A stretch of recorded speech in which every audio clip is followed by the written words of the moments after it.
Hi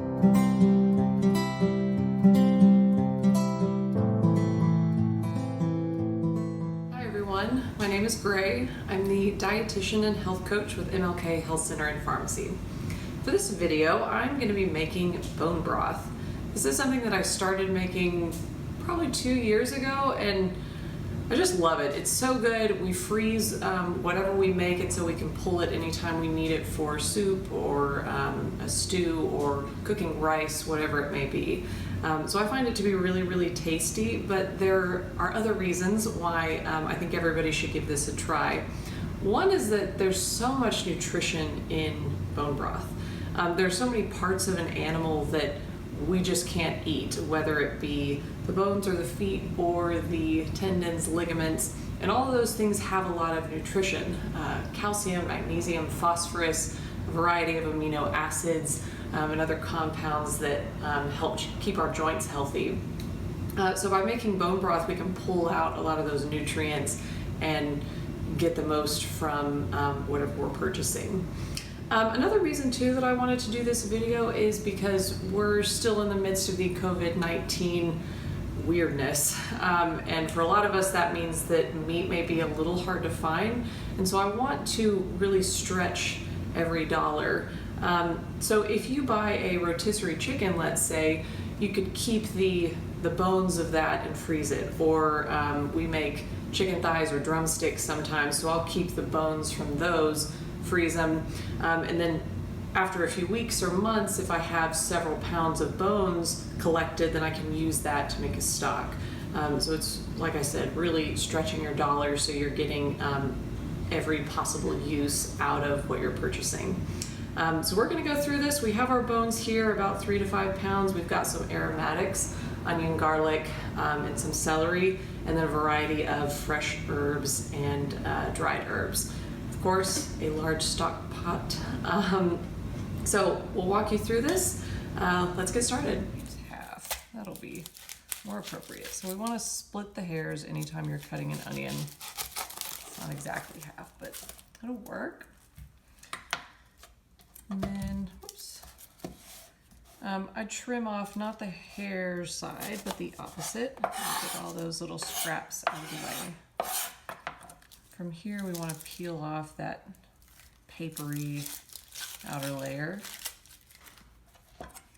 And then since this is kind of a large onion, I'm going to go in about halfway. Okay.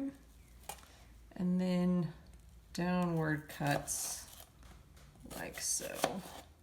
Whoops, maybe about a 1/4 inch apart, a little less, all the way across.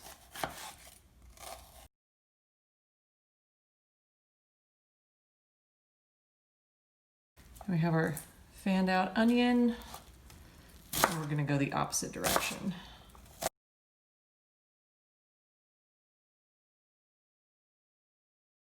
All right, now we have our even diced onion. Or 2 cloves of garlic. Normally I would use the pre-minced stuff that comes in the jar, but I just ran out, so I'm using fresh today. So if you're not sure what to do with garlic, it's got a little papery skin on it, kind of like the onion. So what you're going to do is put your knife on top of it with the sharp edge facing away from you, and just kind of press the hand or the heel of your hand down into that knife. Trim off the little woody in there, but smashing it is going to make it quite a bit easier to get that papery skin off. And then from there, you want to have your little tucked fingers. Just going to cut across little bitty tiny cuts. Go slowly once you get close to your finger. It's not a race. All right, and then just working back across that. You're just going to do this over and over and over until you have a teeny tiny little mitts.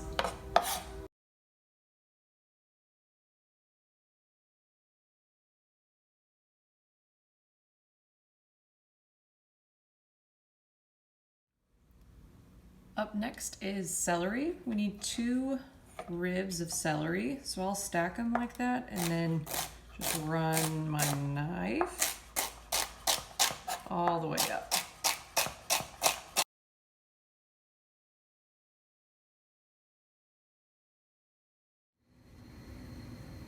So your first step is to blanch the bones. So you're going to put all your bones in the pot and then cover it with cold water.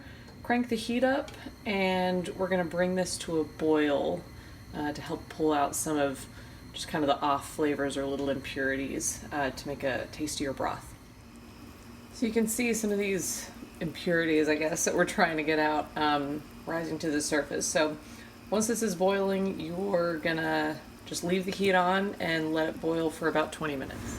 Okay, the bones are done boiling. You can see some of the grossness that came off. So we're gonna fish these out with tongs and just put that right onto a baking sheet. So once these are all loaded up, we're gonna roast these for about as long as they'll handle without burning. So probably go for about 30 minutes, check and see what they're looking like, and then just adjust as necessary. Okay, the bones are done roasting. They look tasty. Let them go for about 30 minutes. So we're gonna put those back in the pot. I did rinse the pot out to get all the kind of grossness out. So now we're gonna add the vegetables that we prepped earlier, onion, garlic, and celery. You'll also want to add a couple tablespoons of vinegar. It's going to help pull out some of the nutrients that are in those bones. I'm just going to eyeball a couple tablespoons there. And then I have some herbs and spices, bay leaves, rosemary, marjoram, thyme, and some peppercorns. I usually don't add salt until a little later. If you add a bunch of salt now and that water evaporates off, then it's going to really concentrate the saltiness and it may be a little too much. So once all this is in the pot, we're going to cover with filtered water. Cover this until it's about 2 inches or so over the bones. You'll turn the heat on the lowest setting and let that boil for, it's going to be probably about 20 hours. I'm going to let this go overnight. Another thing I want to mention too is that you don't have to use all the same bones. You don't have to use only chicken bones. You can mix and match, but if you're going to use big beef bones with little chicken bones, start the beef bones first. Let those go for 8 to 10 hours, then add your chicken bones to go for another 10 to 15 hours. The bigger bones can tolerate more cooking. So I'm going to get more water over this, get the heat on low, and we will get this bone broth started. All right, everybody, our broth is done. So you can either refrigerate this or freeze it. I personally like to freeze it just because it lasts longer, because it usually takes me several weeks or months to get through a batch of bone broth. So you can, if you don't want any fat content, you can refrigerate it until the fat solidifies and then skim it off and then freeze it. Personally, I just leave it. So I'm gonna get these in the freezer. You do wanna cool them off as soon as possible so that way there's no opportunity for bacteria to get too crazy. I like to leave the lids off before I freeze them. That gives the liquid a chance to expand without damaging any lids. So as far as price, if you're into bone broth, I would definitely recommend making it at home. This whole batch probably cost $8 or $9 for about 1.5 gallons of broth. To compare that, for maybe one of these jars or a little more, that's probably going to cost you $6 or $7 retail. So a pretty substantial markup. So I think it's worth it to make this at home if it's something that you want to try, if you can get your hands on some bones. I hope you all give this a try at home. I hope you enjoy it. Let us know what you think. If you have any interest in other nutrition or wellness videos or other cooking demos, you can check out our YouTube channel. Thank you for watching.